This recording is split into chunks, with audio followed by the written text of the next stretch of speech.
Online లో కొన్న టీవీని తిరిగిచ్చే క్రమంలో సైబర్ నేరగాళ్లు మాయ చేసి 1,84,000 కాజేసిన ఘటన మెట్పల్లిలో చోటు చేసుకుంది.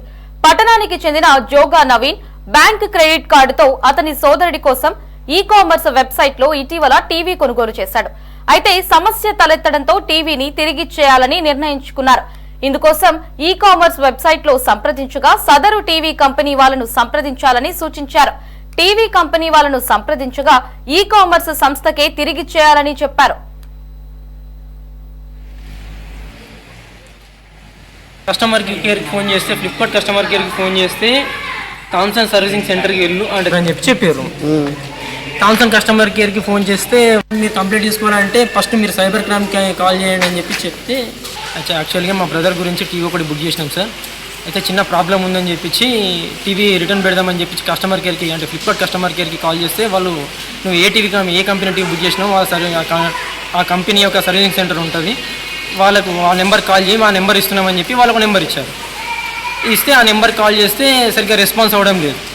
వాళ్ళకి చేస్తే వీళ్ళు అంటున్నారు, వీళ్ళకి చేస్తే వాళ్ళు అంటున్నారు అని చెప్పించి ఇక మా బ్రదర్ ఏం చేశాడంటే నువ్వు కావు నేను చేస్తా అని చెప్పించి మా బ్రదర్ అయితే యాక్చువల్గా నేను నెంబర్ చెప్పే లోపల మా బ్రదర్ ఏం చేశాడంటే గూగుల్ క్రోమ్ ఓపెన్ చేసి పలానా ఫ్లిప్కార్ట్ కస్టమర్ కేర్ అని చెప్పించి అనేది ఒక రాంగ్ నెంబర్ అనేది రావడం జరిగింది. అతను ఇదే కరెక్ట్ నెంబర్ కావచ్చు అనుకుని అతను కాల్ చేశాడు. అతను కాల్ చేయగానే అతను సేమ్ యాక్చువల్గా ఇప్పుడు థామ్సన్ సర్వీసింగ్ సెంటర్ వాళ్ళు ఎలా మాట్లాడతారో అలాగనే మాట్లాడి మీరు ఏ కంపెనీ నుంచి అంటే ఇట్లా మీ సెల్ ఫోన్లోకి వెళ్ళి బుక్ చేశారా లేకుంటే మీ ఎవరు వేరే దాంట్లోకి వెళ్ళా అంటే లేదు మా బ్రదర్ దాంట్లోకి వెళ్ళి బుక్ చేశాడని చెప్పాడు. అట్లా అయితే కంప్లీట్ తీసుకోవడం జరగదు సార్. మీ బ్రదర్ దాంట్లోకి వెళ్ళి మీరు బట్టి ఒకసారి మీ బ్రదర్ నెంబర్ ఎప్పటినే హాయ్ అనే మెసేజ్ పెడతాను, అందులోకి వెళ్ళి మీరు కంప్లీట్ ఇస్తే మాకు అంటే మేము కూడా కంపెనీకి చూపించుకోవచ్చాడని బాగుంటుంది అని చెప్పడంతో అతను నా నెంబర్ ఇచ్చి నా ఫోన్ మా బ్రదర్ దగ్గరనే తీసుకొని